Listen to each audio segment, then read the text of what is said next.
Oke teman-teman, kembali lagi bersama saya di channel Baveda. Saya akan menjelaskan tentang layout pabrik dan mesin pabrik serta tata letak pabrik.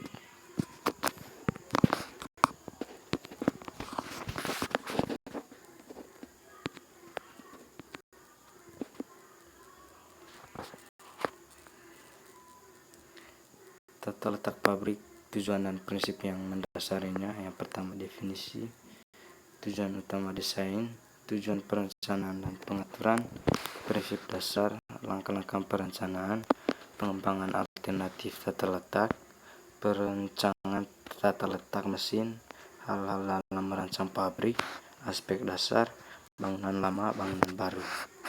Dan ini adalah inti-inti yang kenapa nanti akan kita bahas untuk ke depan. Oke, kita saksikan bersama-sama. Yang pertama, tata letak pabrik. Definisinya, tata letak pabrik atau plan fasilitas layout adalah suatu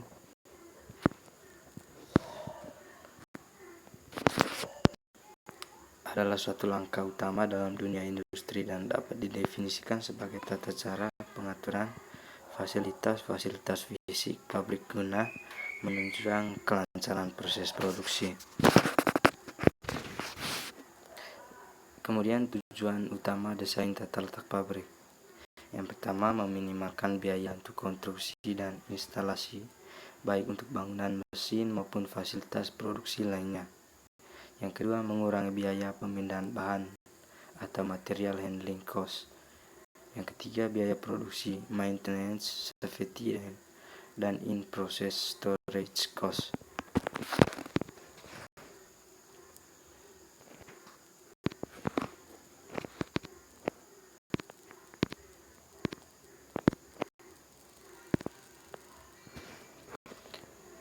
Kemudian tujuan perencanaan dan pengaturan tata letak pabrik.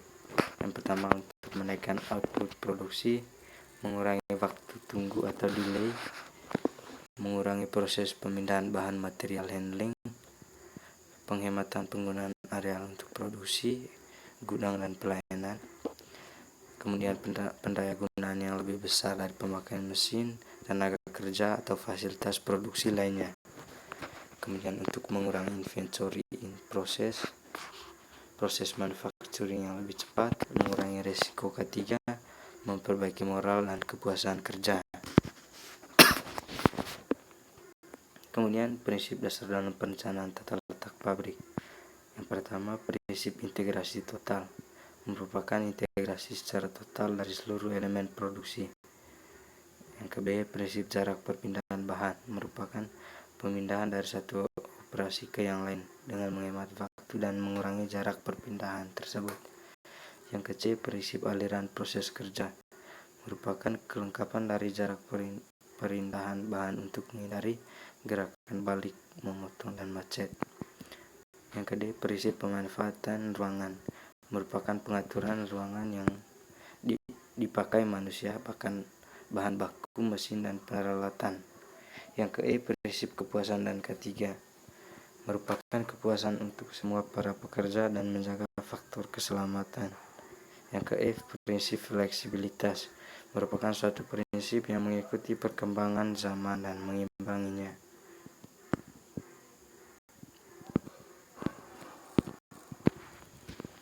Kemudian langkah-langkah perencanaan tata letak pabrik. Yang pertama, analisa produk adalah aktivitas menganalisa dari jumlah produk yang harus dibuat. Yang kedua, analisa proses adalah langkah menganalisa proses pengerjaan produk yang telah ditetapkan untuk dibuat. Yang ketiga, sigi dan analisa pasar adalah untuk mengidentifikasi jumlah produk dalam kapasitas produksi. Yang keempat, analisa macam, jumlah mesin, serta luas area yang dibutuhkan.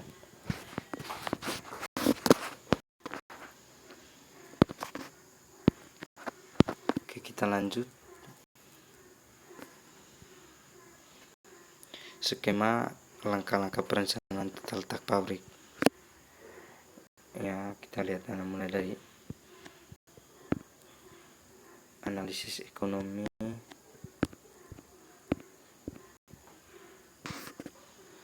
kemudian ada alternatif tata letak layout, macam layout yang diampu, analisis macam jumlah mesin dan area yang dibutuhkan.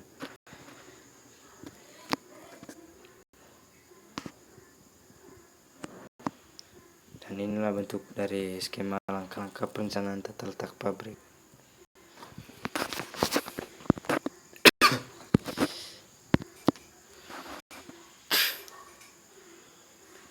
Pengembangan alternatif tata letak.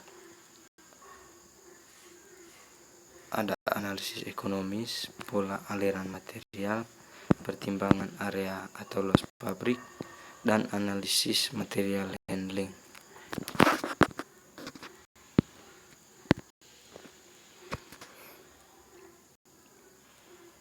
Perencanaan tata letak mesin dan departemen terkait. Dari hasil analisis alternatif tata letak digunakan sebagai dasar pengaturan fasilitas fisik pabrik yang meliputi office, storage, personnel facilities, working area.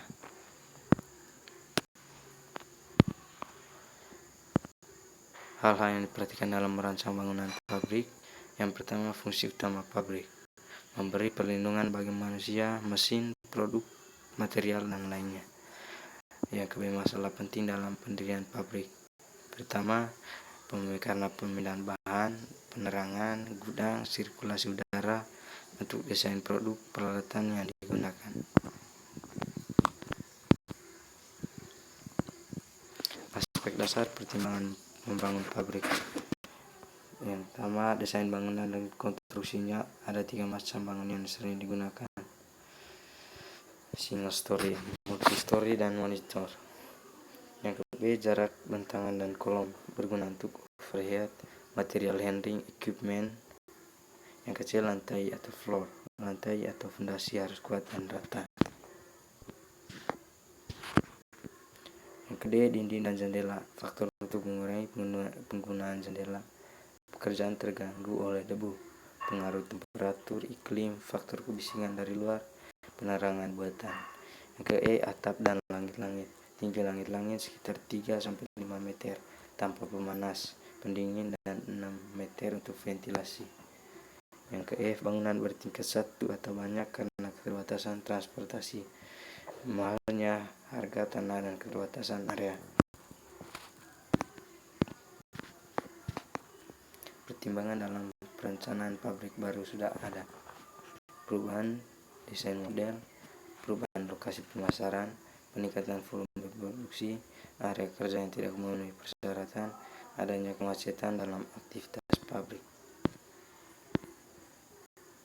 Kemudian ada bangunan lama. Keuntungan: dapat secara tepat menentukan perubahan yang dilakukan sesuai dengan proses produksi atau desain baru. Pembiayaan real dapat ditentukan dengan tepat. Untuk kerugiannya, menimbulkan pembiayaan yang tidak ekonomis karena ada pembatasan ukuran dan bentuk bangunan. Sulit memperluas pabrik di masa mendatang.